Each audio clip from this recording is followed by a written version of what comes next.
प्यारे बच्चों, आज हम क्लास 10th के प्री बोर्ड पेपर की गणित की सेक्शन डी के क्वेश्चन सॉल्व करेंगे। सेक्शन डी में हर क्वेश्चन हमारा 5 नंबर का है, 5 marks each.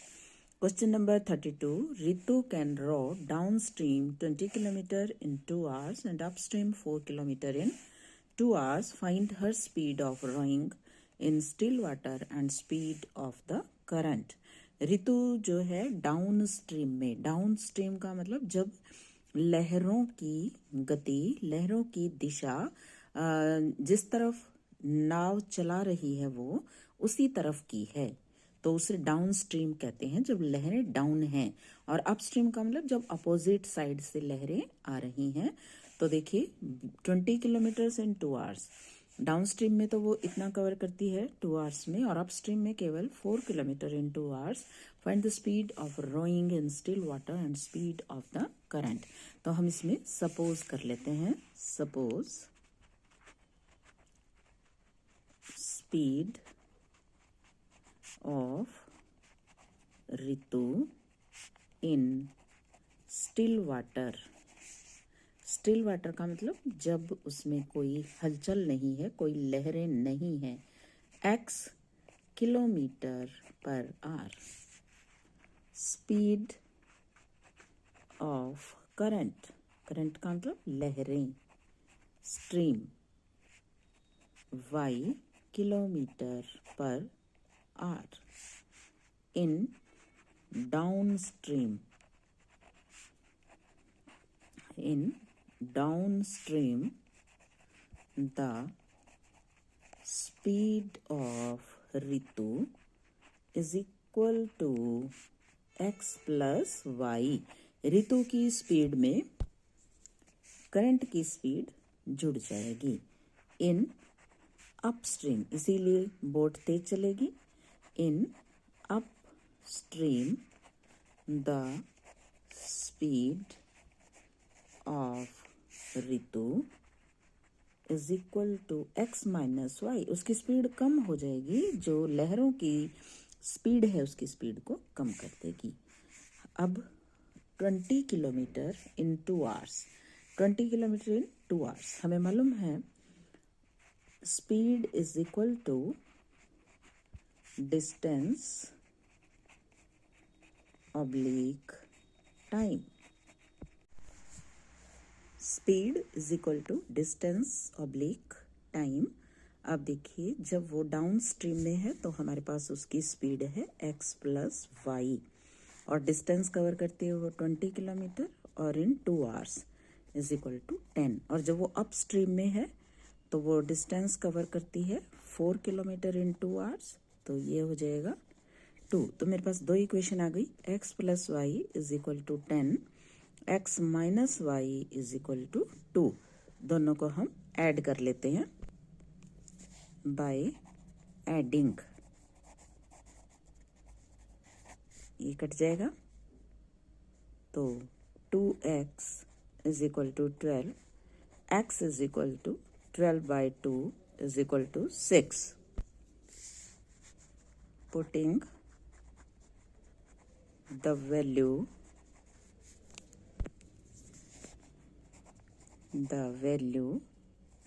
of x in x plus y is equal to 10। तो 6 plus y is equal to 10, y is equal to 10 minus 6 is equal to 4। So speed of Ritu in still water is equal to 6 kilometer per hour। Speed of current is equal to 4 kilometer per hour। Question number 33. Prove that if a line is drawn parallel to one side of a triangle intersecting the other two sides in distinct points, then the two sides are divided in the same ratio। कि अगर किसी triangle में एक line के parallel line draw की जाती है और वो बाकी दो साइड्स को अलग अलग पॉइंट्स पर टच करती है, काटती है, इंटरसेक्टिंग काटती है, तो वो दोनों पॉइंट जो वो लाइन है वो बाकी दोनों साइड को इक्वल रेशो में डिवाइड करती है। तो पहले हम इसका फिगर बना लेते हैं। ये देखिए, ये मैंने एक ट्रायंगल बनाया है ABC, जिसमें BC के पैरेलल मैंने लाइन लगाई है DE। ये AB को D पर और AC को E पर काटती है। मुझे प्रूव करना है जो लाइन है इन दोनों साइड्स को इक्वल रेशो में डिवाइड करती है, यानी कि मुझे प्रूव करना है AD by DB is equal to AE by EC। तो देखिए, अब मुझे इसमें गिवन क्या है, given a triangle ABC in which DE is parallel to BC and DE intersecting AB at D and AC at E. To prove, क्या prove करना है मुझे, AD by DB is equal to AE by EC। ये मुझे इसमें prove करना है। तो मैं इसमें कैसे प्रूव करूंगी? Proof in triangle ADE and triangle ABC, we have angle A is equal to angle A common, angle 1 is equal to angle 2,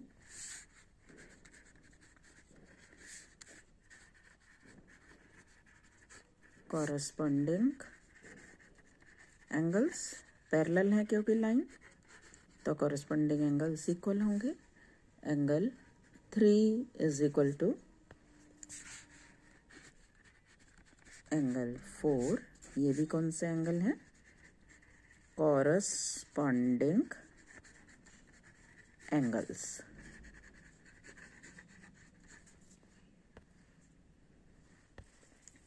So, by AAA criteria of similarity, we get triangle ADE similar triangle ABC। अब जब दो triangle similar होंगे तो उनकी sides का ratio equal होगा। So we get AD by AB is equal to AE by AC। और हम इनको ये भी लिख सकते हैं, AB by AD is equal to AC by AE। अब दोनों में से मैं 1 1 सब्ट्रैक्ट कर दूंगी। दोनों में से हमने 1 1 सब्ट्रैक्ट कर दिया तो एलसीएम आ गया AD। AB minus AD is equal to AE। LCM आ गया AC माइनस AE। अब AB में से AD को हम माइनस करेंगे, AB में से AD को माइनस करेंगे तो DB, AC में से AE को माइनस करेंगे तो EC। ये बन गया हमारे पास BD by AD is equal to EC by AE। और इसको हम क्या लिख सकते हैं, AD by BD is equal to AE by EC। So the line DE divides the other two sides in the same ratio. हो गया proof. Question number 34. A gulab jamun contains sugar syrup up to 30% of its volume. Find approximately how much syrup would be found in 45 gulab jamuns. Which shape? Like a cylinder with two hemispherical ends with length 5 centimeter and diameter 2.8 centimeter.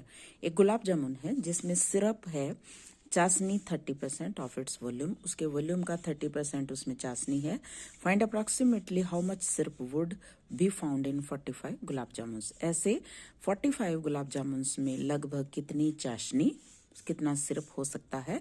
Which shape like a cylinder, और gulab jamun cylinder की shape का है जिसके 2 hemispherical ends हैं with length 5 centimetre and diameter 2.8 centimetre. देखिए मैंने गुलाब जामुन की figure बनाई है जिसकी टोटल जो उसकी लेंथ है 5 सेंटीमीटर है, और जो उसके 2 हेमिस्फेरिकल एंड हैं उनमें डायमीटर 2.8 है। अब डायमीटर 2.8 है तो उसकी रेडियस 1.4 हो जाएगी। Diameter of gulab jamun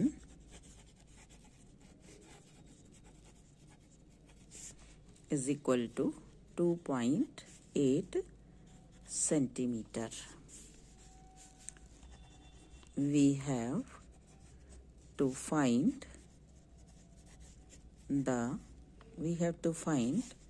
the quantity of syrup in 45 gulab jamuns.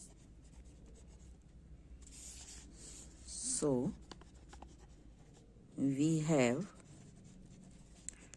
to find the volume of 45 gulab jamuns.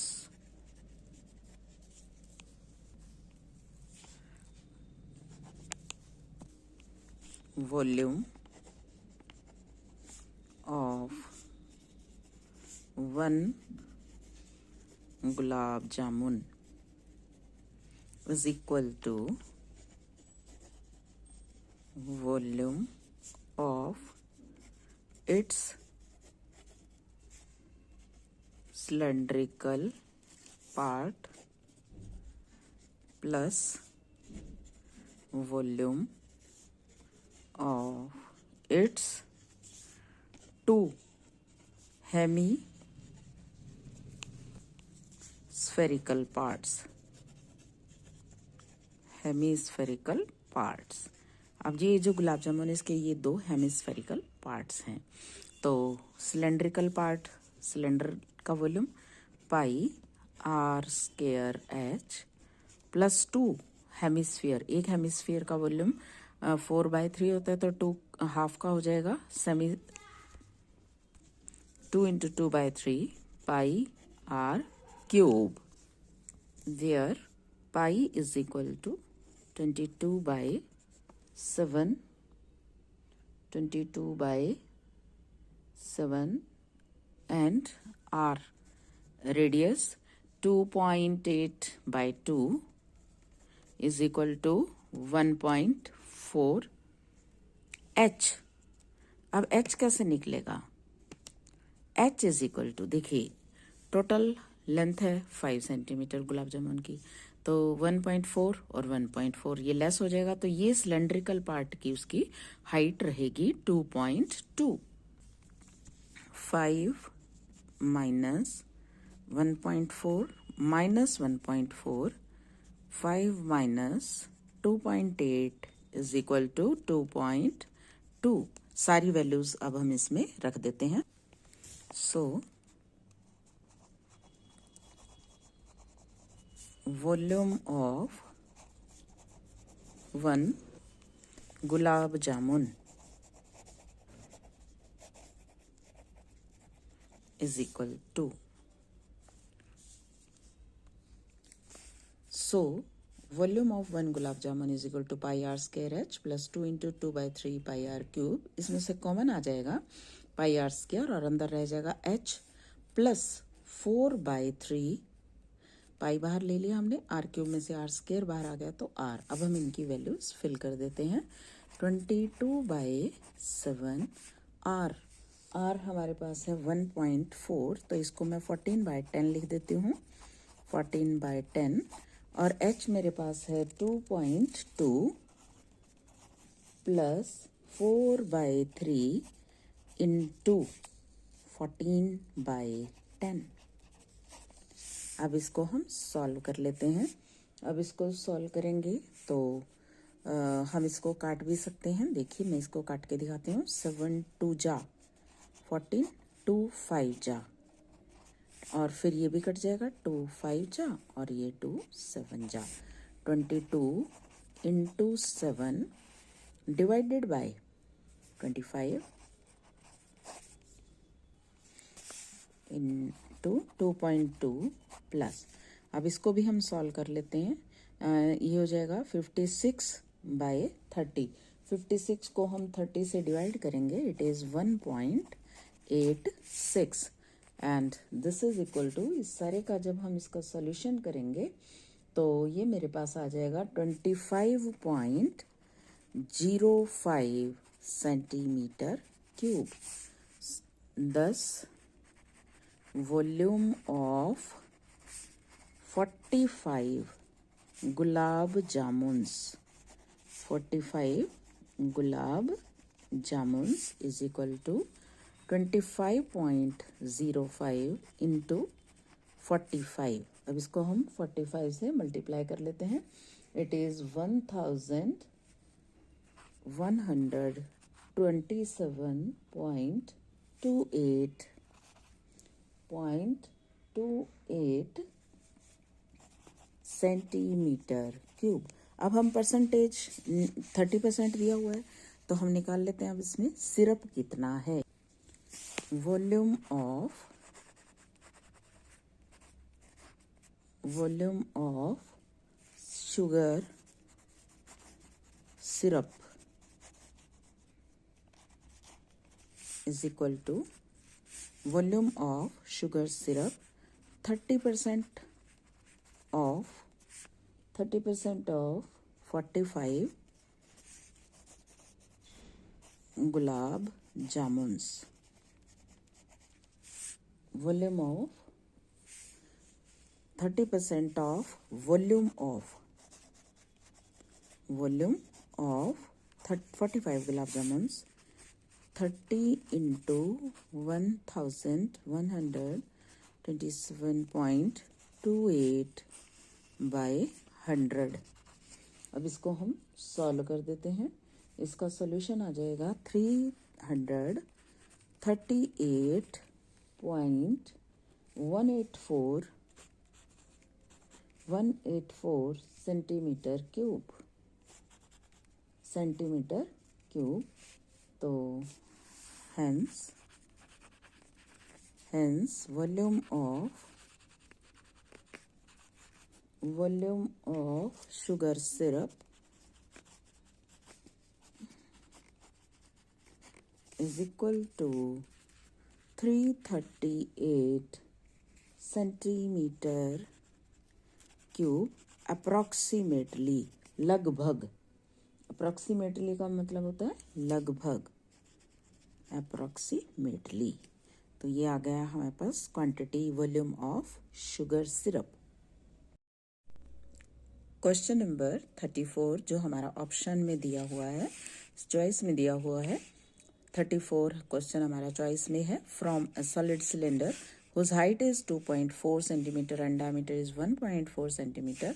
A conical cavity of same height and diameter is hollowed out. Find the total surface area of the remaining solid to the nearest centimeter cube. कि एक solid है, cylinder है और उसमें जिसकी height है 2.4 और उसका डायमीटर है 1.4, उसमें से एक कॉनिकल कैविटी को हम बाहर निकाल लेते हैं सेम डायमीटर और सेम हाइट पे। तो बताइए total surface area of remaining solid कितना बच जाएगा। तो ये देखिए, ये मैंने फिगर बनाया है। ये सॉलिड सिलेंडर है, इसमें से सेम हाइट और सेम रेडियस का कॉनिकल पार्ट हॉलोड आउट करके बाहर निकाला, हॉलोड आउट है यानी कि बाहर निकाला गया। तो आपको बताना है कि जो बाकी रिमेनिंग सॉलिड बचा है उसका एरिया कितना है। तो इसमें हमें we have given the height of the solid cylinder is equal to 2.4 centimeter and diameter is equal to 1.4 centimetre. अब जो कॉनिकल पोर्शन होलोड आउट किया गया है, इसमें हमें इसकी स्लांट हाइट भी फाइंड आउट करनी पड़ेगी। स्लांट हाइट फाइंड आउट करने के बाद ही हम उसका रिमेनिंग पार्ट का सरफेस एरिया फाइंड आउट कर सकेंगे। स्लांट हाइट है L, L is equal to h square plus r square under the root. अब R मेरे पास है 1.4/2, 0.7 और H है मेरे पास 2.4। तो L is equal to under root H square यानी कि 2.4 square plus 0.7 square, this is equal to 0.7 square है ये, और इसका है 5.76 इसका अंडर रूट और इसका 0.49। अब इसको हम ऐड करते हैं तो इट इज 6.25 और इसका अंडर रूट है 2.5 सेंटीमीटर। तो ये मेरे पास L आ गया है और अब मुझे निकालना है total surface area of the remaining solid. So total surface area of the remaining solid is equal to, cylindrical part है इसमें और सिलेंड्रिकल पार्ट का बेस है और हमारे पास जो कैविटी बनी है वो कॉनिकल है। तो surface area of the remaining solid is equal to curved surface area of cylinder plus area of base plus area of cone plus surface area of cone. So this is equal to, अब इसकी हम formula लगाते हैं 2πRH plus base इसका circular है और ये हो जाएगा πRL। अब सभी वैल्यूज हम इसमें पुट कर देते हैं। पहले हम देखते हैं इसमें से कॉमन है πR हमने कॉमन ले लिया तो रिमेनिंग रह गया 2H plus R plus L। अब इनमें हम सारी वैल्यूज लगा देते हैं। This is equal to 22/7 into 0.7 है R, तो 7/10 और 2 इंटू 2H है, 2 into 2.4 plus R 0.7 plus L 2.5। So this is equal to 7 से 7 हमारा ये कैंसिल हो जाएगा, 22/10 और अंदर हमारे पास क्या रहेगा मल्टीप्लाई करेंगे इट इज़ 4.8 और इन दोनों को ऐड कर लेंगे it is 3.2 and this is equal to 22/10। अब इन दोनों को हम ऐड कर लेते हैं, 4.8 और 3.2 को हम ऐड करेंगे इट इज़ 8 और इसको हम मल्टीप्लाई करके 10 से डिवाइड कर देते हैं। 176/10 is equal to 17.6 centimetre square. Hence, the total surface area of the